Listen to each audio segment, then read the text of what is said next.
አሰላሙ አለይኩም ወረህመቱላሂ ወበረካቱን። ውድና የተከበራችሁ ውድ ቤተሰቦቼ እንዴት ናችሁልኝ? እኔ ያለሁኝ አልሐምዱሊላህ። እንደውም ክርስቲያን ወገኖቼ ሰላም ሰላም ብያለሁ። ለቤቴ አዲስ ከሆናችሁ ላይክ፣ ሼር፣ ሰብስክራይብ ያደረጋችሁ አበረታቱኝ። እባካችሁ ላይክ አድርጉ። ቪዲዮን እስከ መጨረሻ ተከታተሉ። ዛሬም በአዲስ ነገር መጥቻለሁ ውድ ቤተሰቦቼ። ትናንት እንዳያችሁት የቶ እንዳልክ ባለቤት ተገኝታ ቅመም የሚቀመመው ጫካ ውስጥ ቁጭ ብሎ ቅመም የባህል መድኃኒት እሰራለሁ የሚል ሰውዬው ባለቤት ተገኝታ ነበረ። እሷም ደግሞ ያለውን ነገር ተናግራ ከዶክተሩ ጋር ጓደኛሞች ናቸው። ስለዚህ የአንድ ዶክተር አቶ እንዳልክ የት እንዳለ በደንብ ስለሚያውቅ ያ ዶክተር ይምጣና ለሱ ጠይቁት። የኔ ባሌ የብዙ ሰው ህይወት ያጠፋል፣ ለእኔም ህይወት አጥፍተዋል፣ የእህቶቼ ህይወት አጥፍተዋል። 2 እህቶቼ በሱ ምክንያት ነው ያጣሁት። እኔም ልጅ እንዳልወልድ አድርጎኛል። ስለዚህ ያ ዶክተር ይፈለግና እሱ ጠይቁት፣ እሱ የት እንዳለ ያውቃል ብላ ነበር። ያ እንትን የባህል መድኃኒት የሚቀመው አቶ እንዳልክ ለማግኘት የሉሉ ክሩሞች ሆነ የብሩኬን ሆነ ለሁላቸውም ክሩሞች 3 ቀን በሙሉ ጫካ ነው ያደሩት። ለምድሮ ጫካ ውስጥ ያደሩት ብትሉ በሉል ምክንያት ሉል በጣም የባሰበት ነው የሄደው። የሉል ጉዳይ በጣም አሳሳቢ ሆነዋል። ሉል በጣም የታመመ ነው የሄደው። ዛሬ ጥሩ ይሆናል፣ ነገ መጥፎ ነው የሚሆነው። ዛሬ ጤነኛ ይሆናል፣ ነገ ሌላ ነገር ነው የሚያወራው። ያላየውን ነገር ነው የሚያወራው ነው የተባለው። በጥሩ ሁኔታ ላይ የለም ነው ያለው። በጣም ማለት አስፈሪ ሁኔታ ላይ ነው ያለው ነው ያለው። እንግዲህ ፈጣሪ ጨርሶ ለእናቱም ለህዝብ ሲል አፍያ ያደርገው፣ አላህ ይማረው። ስለዚህ ዶክተሩ ደግሞ በእሷ ስልክ ተደውሎ ቶሎ ብለህ ትፈለጋለህ ነው ተብሎ መጥቶ ነበረ። እሱ ደግሞ በጣም አስደንጋጭ የሆነ ንግግር ነው የተናገረው። አስመቴ ነው የሚባሉት እነዛ ጎሳዎችን በጣም ኃይለኛ እንደሆኑ የአሞቴ ጎሳዎችን በጣም ኃይለኛ እንደሆኑ ሀርድ እንደሆኑ ነው የተናገሩት። እንዳልክ የሚባለው አቶ ደጀኔ እንዳልካልኩኝ አቶ ደጀኔ የሚባለው ሰውዬው በጣም ኃይለኛ የባህል መድኃኒት እንደሆነ በየጊዜ ነው ያ መድኃኒት የሚቀመው። የባህል መድኃኒት እንደሆነ ግን በጣም አደገኛ የሆነ መድኃኒት፣ ሰውን የሚያደነዝዝ ሰውን የሚያሳብድ መድኃኒት ነው የሚቀመው። በእነሱ በኩል የሞቱ ሰዎች በሙሉ እኛ ጋር መጥተው አስክሬናቸው ሲመረመሩ ጊዜ ምንም አይነት በሽታ ምንም ነገር አይገኝባቸውም። በምን ሁኔታ እንደሚያስነካቸው አይታወቅም። ስለዚህ የኑር ጉዳይ በአስቸኳይ መፍታት ነው ያለባቸው። የኑር ጉዳይ በጣም አስጊ ነው የሚሆነው። ዝም ብላችሁ አትዩት። ጉዳት ሊደርስበት ይችላል፣ ለሞትም ሊያደርሰው ይችላል። ካልሆነ ደግሞ ቀለበቱ ያደርገው ነው ያለው። ግን አሌክስ እንዳለ ቀለበቱ እኛና አናምንበትም። ቀለበት ፈጣሪ አይደለም። ይሄ ቁርቁሩ ቀለበት ልዑልን ያድነዋል ብለን እኛ አናደረገውም። በምን ሁኔታ ነው እኛ እንደዚህ ነገር የምናደርገው? ሃይማኖታችንን አይፈቅድልንም። እናቱም ደግሞ አይሆንም ብላለች። ግን እሱ በየቀን የባሰበት ነው የሚሄደው። ከቤተሰብ መጋጨት፣ ከኛ ከጓደኞቹ መጋጨት፣ ምንም የሚደረግ ምንም የሚያውቀው ነገር የለም። በቃ ለምን እንደዚህ ሆነ? ያኔ ያላየው ነገር ለምን እንደዚህ ያደረጋችሁ? ለምን እንደዚህ ሆናችሁ? በጣም የባሰበት ነው የመጣው ነው ያለው። የልዑል ጉዳይ ውድ ቤተሰቦች በጣም አሳሳቢ ነው የሆነው። ምን አስነክተውት ይሆናል? በአንዴ ልዑል እንደዚህ የሚሆንበት ምክንያት ምን ሊሆን ይችላል?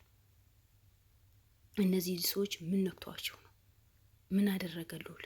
ምን ባደረገ ነው በዚህ ልክ ልዑል የሚፈታተኑት? እንዲህ ለሰውን ስላገዘ ልኑር ባለበት ደካም እናቶችን ባገዘበት፣ ደካም አባቶችን ባገዘበት፣ ሰው ፍትህ ያግኝ ባለበት፣ ለዛው ፈልጓቸው እንደዚህ የሚባሉ ሌላ ጊዜ ልዑል ኬዝ ሲሰራ ጊዜ ተጠቁሞ ነው የሚሄደው። እንደዚህ አይነት ኬዞችን አሉ ተብሎ ተጠቁሞ ተደውሎለት ነው የሚሄደው ነበረው። ግን ይሄ ራሳቸው ፈልገው አፈላልገው ከአዲስ አበባ ገጠር፣ ከገጠር አዲስ አበባ የተወለደበት ከተማ ድረስ ሳይቀር አፈላልገውት እንዲመጣ፣ እንዲቀርብ፣ እንዲሄድ፣ እንዲሰማ ካደረጉት በኋላ አሳሞ ቤት ውስጥ አስቀምጡት። ጠበልን ወሰድነው አለ፣ ለውጥ የለውም አለ። ሐኪም ቤት ሄድንም ለውጥ የለውም አለ። ምንድን ነው? እሺ ምንድን ነው? እንደዚህ አይነት በሽታ አለ እንዴ? ሰው ሰው በዚህ ልክ በሰው ህይወት ላይ ይጫወታል? ሰው በዚህ ልክ በሰው ህይወት ላይ ይጫወታል? ኧረ ብስሚላ። ቤተሰቦቼ የልዑል ጉዳይ በጣም አሳሳቢ ስለሆነ እስኪ ሁላችሁም በዱዓ አግዙት፣ በዱዓም በጸሎትም አግዙት። እናቱ በጣም በሱ ምክንያት ባትታመም ታመመች ነው የተባለው። አይነው አውቃለሁ። እናት ናት እኮ ምንም ብትሆን እናት ናት። ውድ ቤተሰቦች እናት እንኳን ራስ ምታት ሲይዛችሁ እኮ ራስ ምታት ሲያማችሁ ምን ያክል ነው የምትጨነቀው? ምን ያክል ነው ስቃይ ውስጥ የምትገባው?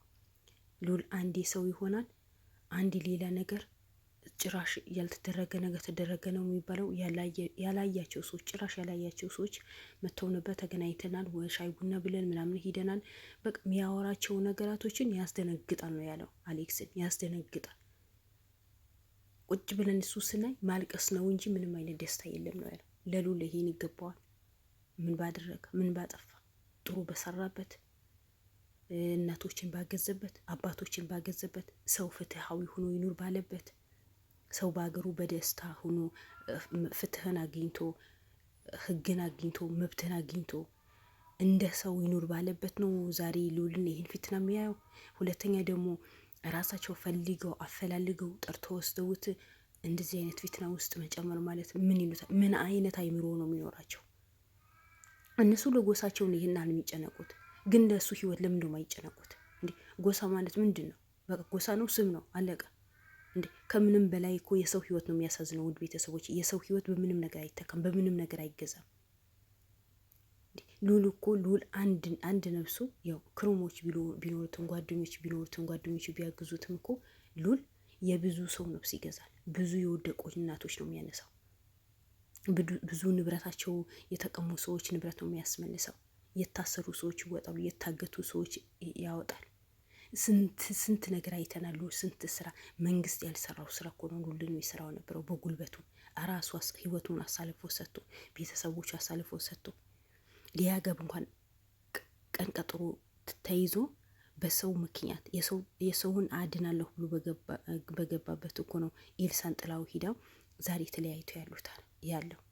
እስካሁን ከኤልሳ ጋር አንድ ላይ ቢሆኑ የልጅ አባት የሚሆንበት ጊዜ ነበር። ምክንያቱም ዓመት አልፎታል። ያ ሁሉ የሚያደርገው ደግሞ የሰውን ህይወት የራሱ ህይወት አደጋ ላይ ጥሎ የሰውን ህይወት የሚያድን ጀግና እኮ ነው። የዛኛው ጀግና ዛሬ ይሄ ነገር ይገባዋል ወይ?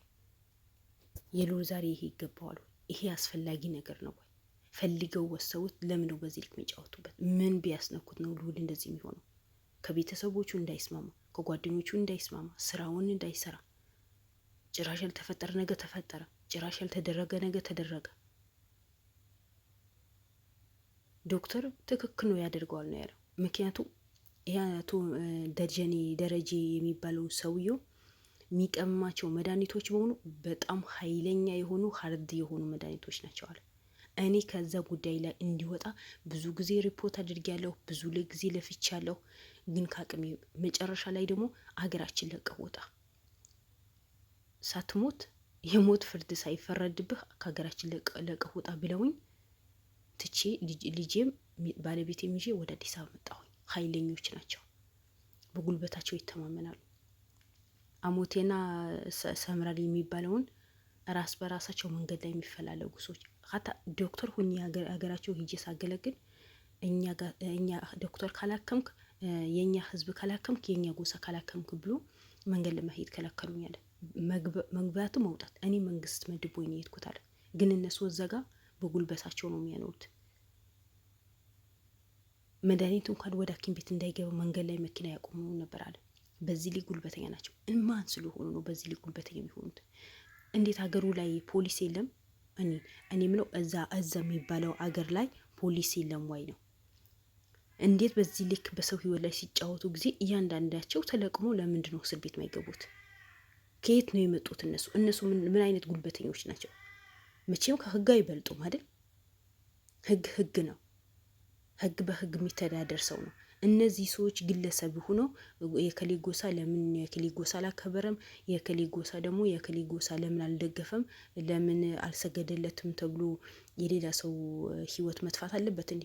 ልዑል ባላወቀበት፣ ባላየበት፣ ባልተቀላቀለበት ያየው ነገር የለም፣ ያደረገው ነገር የለም፣ የበደላቸው ነገር የለም። ዛሬ እንደዚህ አሳምሞ እቤት አግብቶ የሚጥሉትን ምን ባደረገ ነው? ምን አድርጉ ነው አሁን ሉልን ምን አድርግ ነው? ምን ያድርጋችሁ? ጥሩ የሰራ ሰው መኖር አይችልም። መጥፎ የሰራ ሰው መኖር የሚቻልበት ሀገር እኮ ነው ያለ ነው። ኧረ ላሽ በሉ።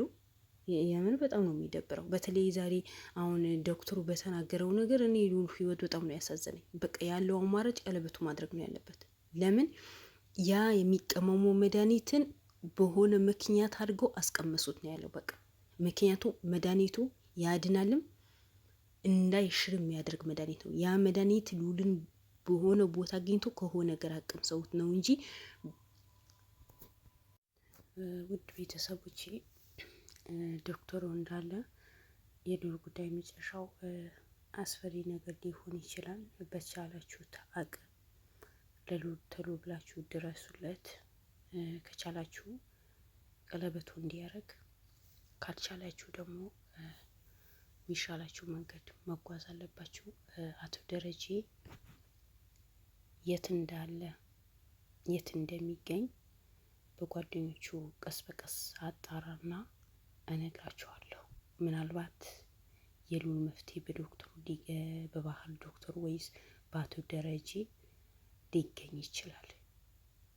እኔ ሙሉ በሙሉ እርግጠኛ ባልሆንም ሉል የአቶ ደረጀ የሚቀመመው ያኔ ሰውን የሚያሳብደው መድኃኒትን አቅም ሰውት ይሆናል ጥርጣሬ ያለኝ። ምክንያቱም በጣም ከባድ ሰዎች ስለሆኑ፣ የማይታመኑ ሰዎች ስለሆኑ፣ በሰው ህይወት ላይ ምንም አይመስላቸው፣ በሰው ህይወት ላይ የሚጫወቱ ሰዎች ናቸው። የራሳቸው ጎሳ ለማስከበር፣ የራሳቸው ጎሳ ከፍ ለማድረግ በሰውን ህይወት ላይ የሚጫወቱ ህዝቦች ናቸው። ስለዚህ ያለውን ነገር እያንዳንዱ ነገር አጣራና መፍትሄ እሰጣችኋለሁ። ግን በቻላችሁት አቅም ሉልን ድረሱለት ነው ያለው። የሉልን ድረሱለት፣ ችላ ብላችሁ እንዳትተውት። በብዙዎቻቸው ያጋጠማቸው ነገር ነው። ሲመረመሩ ምንም በሽታ አይገኝባቸውም፣ ግን እነሱ ልክ እንዳበደ ሰው ነው የሚሆኑት ነው ያሉት። እንግዲህ ምን ይባላል፣ ፈጣሪ ይድረስለት። ትላንት የእናቶችን እንባ አብሷል። የዛ እናቶችን እንባ ይድረስለት ሉልን እላችኋለሁ። ውድ ቤተሰቦቼ ሁላችሁም ድዋም ጸሎት አድርጉለት። እወዳችኋለሁ። በሌላ ቪዲዮ እንገናኝ ኢንሻአላህ። ሰላም ቆዩልኝ። ሰላም አለይኩም ወራህመቱላሂ ወበረካቱ።